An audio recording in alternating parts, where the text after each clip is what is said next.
Hello everyone, welcome to another Rick's Picks. Today I'm going to be doing my review of the Casey Jones figure from the Last Ronin collection by NECA. So what I'm going to do is I'm going to take a look at him in packaging, then I'm going to take a look at the figure and his accessories, and then I'm going to give you my thoughts on him. Just remember, if you do like this video, go ahead and check out my Ninja Turtle playlist and hit that like, share, and subscribe button. They're all small clicks for you, but it really helps this channel grow. So thank you for watching, and without any further ado, let's get to the review.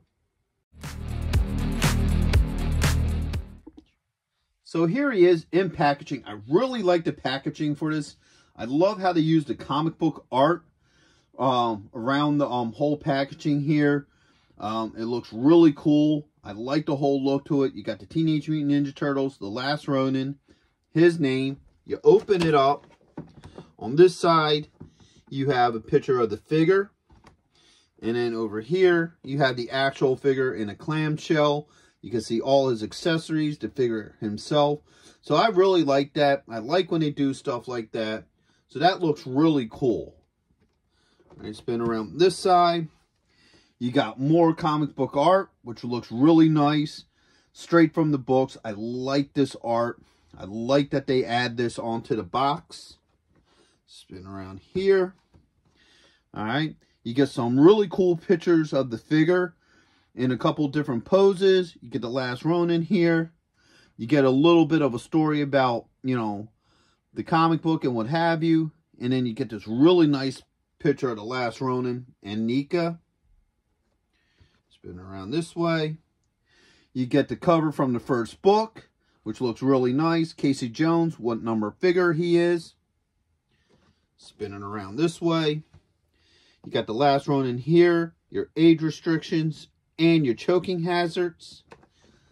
And then underneath, you got your legal and SKU. So, with all that being said, let's open him up and see what he's about. If you're going to be in the Philadelphia area from September 7th and 8th, then you got to check out RetroCon 2024 at the Philadelphia Expo Center. They have lots of great tables and vendors selling all sorts of retro action figures and collectibles. Plus, they have guests, arcade games, contests, panels, and much, much more. In honor of 40 years of Transformers, they will have a 40-year anniversary display stand that you could take pictures with. Special guests will be including Anson Williams, who played Potsy in Happy Days, Don Moss, who played Ralph from Happy Days and also played Eric from Dungeons & Dragons, the cartoon.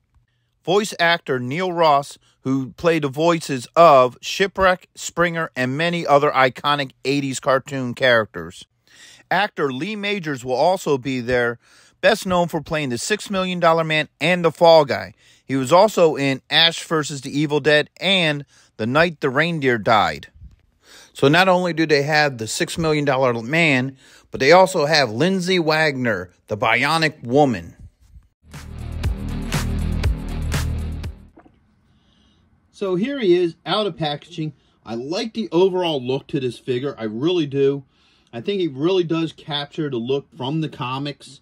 And there's a lot of really cool detail on him that matches up with that we're going to get into in a minute.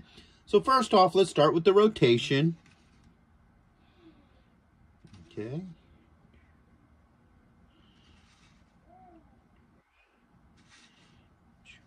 So now that we've done that, let's get up close and personal with him. So I'm liking the head sculpt here. So it shows like the straps going around his face. He got these white eyes on this. And then like all the other characters that deal with the Turtles comic books, NECA adds all these little black lines to kind of highlight it and give it more of that comic book look to it. The vest piece is nice. It's a separate piece from the rest of the body, so it's like a soft plastic that just goes around them. On the back here, he has these two holsters. They're for the baseball bats, so that's going to be pretty interesting to see if they work with that. So overall, as a figure, he's a good-looking figure. I like the overall look to him. Let's see his points of articulation now. So the head does move. He has a shoulder joint, a little bit tight, but it's there. With a swivel, you have an elbow joint and a wrist joint. Yeah, this shoulder joint's really tight. There it goes. You may want to put a little bit of hot water or something in there just to get that moving. It looks like it's moving all right for me now, but just in case. This shoulder joint moves as well. This doesn't hinder the shoulder at all. So you still can get your movement with this piece on there. Because if you look up close, this is held on by this strap here and this strap here. So this is loose up here. So you can still get movement in that shoulder, which is nice. But the thing that this body armor does hinder is his torso joint. So he can move a little bit. All right. It makes it a little bit tight, but it can happen. So that's a good thing. So you got a thigh joint with a swivel. Okay. You got a knee joint. And you also have an ankle joint. So overall, he's turning out to be a pretty decent figure. I don't have any issues with him up to this point. So let's start taking a look at the accessories that he comes with. So first off, he has a head here, an alternate head without the mask. He has the mask itself. All right. He has a whole bunch of different hands. He got a lot of different hands here. So he has this open hand, which looks like it's for carrying, you know, his equipment. He has this one for the other hand. Let's see. He has an open hand here.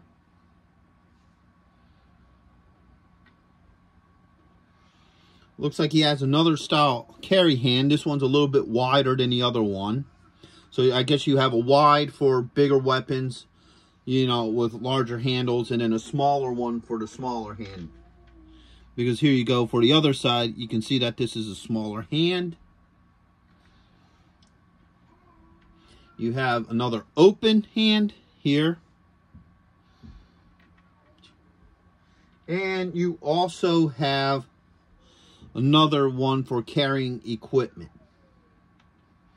So now, let's go into all the weapons. So he comes with, of course, the iconic hockey stick. He comes with 2 baseball bats.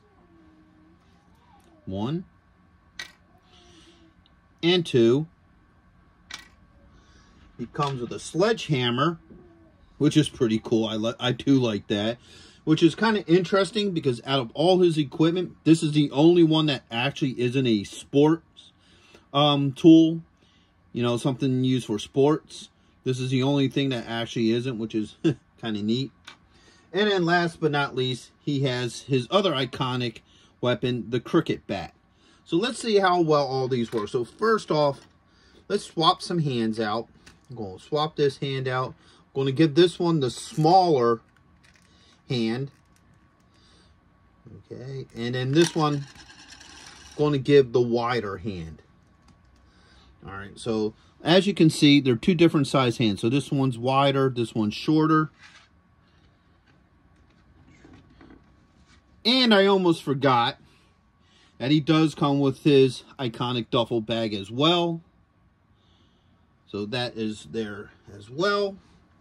So now let's start seeing how some of this stuff works. So first off, let's do this smaller hand with the bat. The bat looks like it fits into the smaller hand.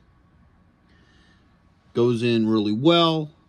I don't have any issues with that. Looks like the hammer goes into the bigger hand. So that fit in there very well. I don't have any issues with the hammer. All right. Take these off, put them over here. We got the hockey stick. All right, fits well in this big hand. No issues with that. And it looks like the cricket bat will go in here as well. It does. So that fits in there. No issues with the cricket bat. And seeing how these weapons all interchange pretty easily, let's see how well the other bat fits in there. Of course, it fits well. No issues. So all these weapons fit in their respected hands very easily. I don't have any issues with the weapons. The hands seem to swap out pretty well. So just for fun, here. Let's see with some of these bigger weapons if he can do a two-hand carry. So let's start with the hockey stick. Let's put it in this hand here.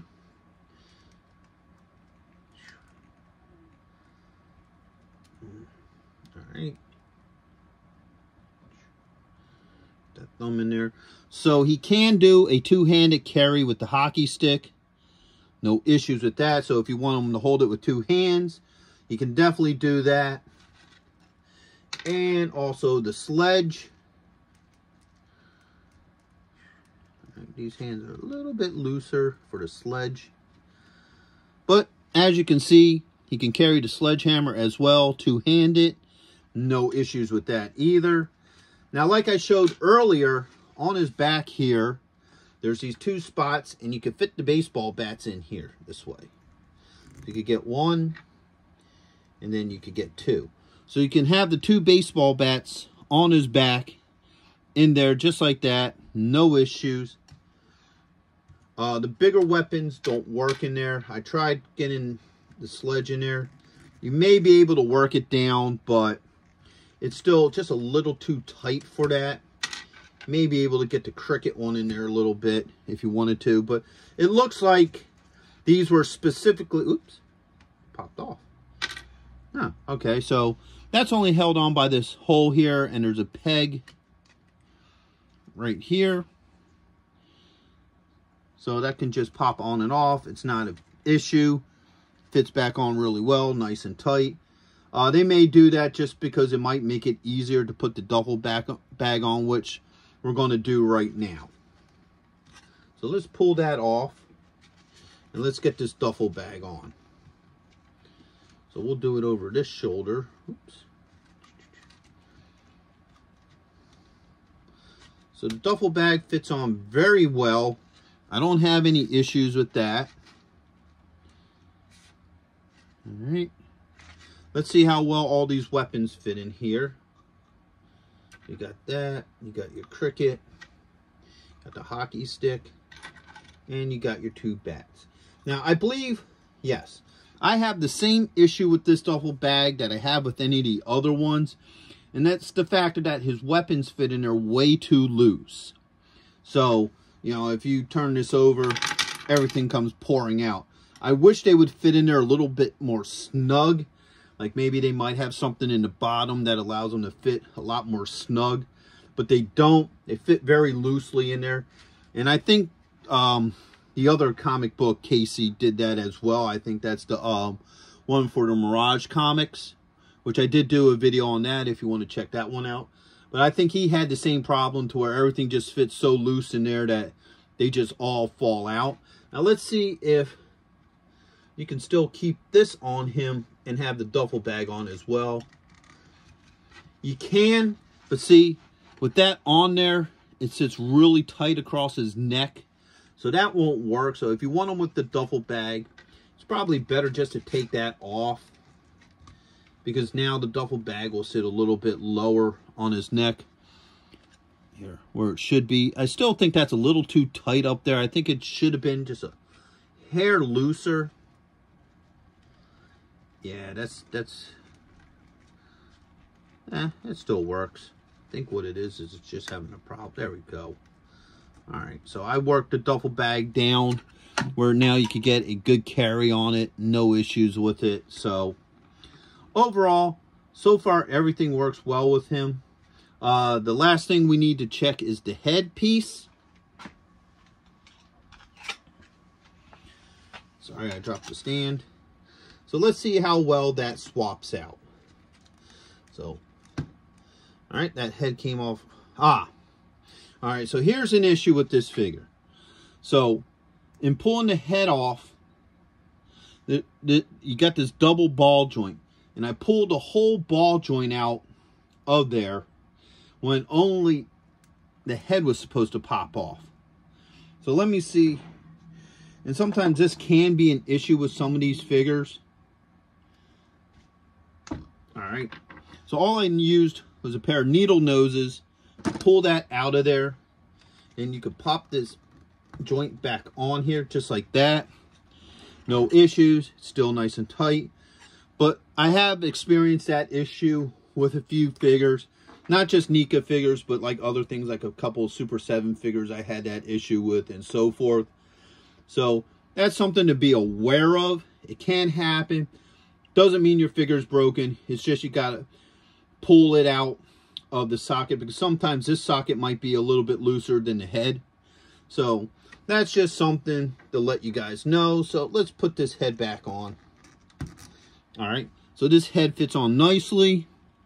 Don't have any issues. I actually really like this head sculpt. I like this a lot. So now we got the hockey mask, and you can either have him holding this just like this. So if you want him holding the hockey mask, you can. There's no issues. And actually,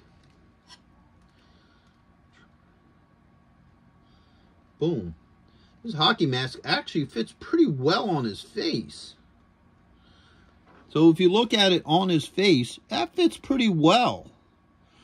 It's almost like you don't really need the other head sculpt, you know, because this fits on here pretty well. But I guess this one just has more of a snug. Plus it also has the whiteout eyes too.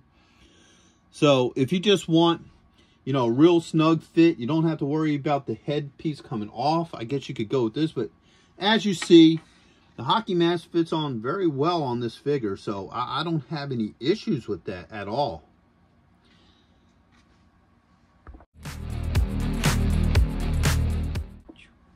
So overall, I think he's a really good figure. I like a lot of the detail to him. His joints move very well. They're not so tight to where you need heat. Except for this shoulder seemed to be a little bit on the tight side. You may want to put a little bit of heat on it. That's up to you, but it did eventually move. None of his joints are so loose to where they wobble and wiggle. So that's a good thing. All of his accessories fit very well with him. My only problem with the accessories is, and this has been the problem that I've been having with a bunch of these cases, is that all his weapons fit too loose in there, and, you know, you drop them or, you know, whatever, they're all going to go all over the place. So that's probably the biggest flaw to this figure, in my opinion. But other than that, everything else works great. Heck, even this hockey mask works really well with the head that doesn't have the mask. So if you just want to keep the hockey mask on that one, you can. If you want the other head, you can do that as well. That has the whiteout eyes. So overall, he's a great looking figure. I like this figure a lot. He would definitely go well with the rest of your Turtles memorabilia. Now, here's something cool about this hockey mask. And now this is spoiler territory, so if you haven't read The Last Ronin, this last piece is going to have a little bit of a spoiler to it. That's why I decided to do this at the end of the video, so any of you who haven't read it yet and, you know, you don't want to see the spoiler bit, you can, you know, turn off the video at this point or fast forward to the very end of it. So the neat thing about this hockey mask coming off is that you can actually simulate his death in the comic. The cover of the book that he dies in, I don't have a sword around, but you can do the iconic Casey's mask hanging off of, you know, in this case it's the hockey stick. On the actual cover, it's actually Leo's sword. So if you're looking at, let's move you to the side, you look at this, you can see the hockey mask hanging off of the sword. With this hockey mask, you can do that. Like I said, the only thing is I don't have a sword ready available right now. It's packed away in a bin somewhere. But I want to show you that you can do something like that with this mask. So that's really cool. So if you're somebody who's great at making like little display pieces, and you want to make like, you know, the mound of bricks with the sword, and then you want to put this mask on there, you can do that. So I find that really cool that you are given that option. So with all that being said, I hope you guys did like this video. If you did, go ahead and check out my Teenage Mutant Ninja Turtles playlist and hit that like, share, and subscribe button. They're all small clicks for you, but it really helps this channel grow. So once again, thank you very much for watching. It is much appreciated. And until the next one, late.